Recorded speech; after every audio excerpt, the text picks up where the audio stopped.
asalaamaaleykum ñoo ngi leen di ziar yéen waa groupe whatsapp Serigne Abdourahmane Mbacké ñu ñëwaat ak yéen ci naafila ak fanweeri guddi ci weeru koor juróom benni rakkaan la rakkaan bu si nekk nga tari fatiha benn yoon teg ci lixlaas fukki yoon ak benn sëriñ bi nee na ku ko def insha allahu yàlla dana ko tabaxal kër ci aljana jërë ngeen jëf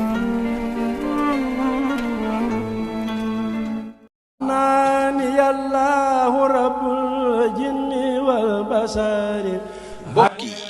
seen entreprise Alhamdou Communication nekk fii ci Touba marché Ocass centre commercial Borom Khayra di yëngatu ci wàllu matériel électronique ak accessoire ñooy ñaanal bépp client ak bépp jullit weeru kooru jàmm ak salaam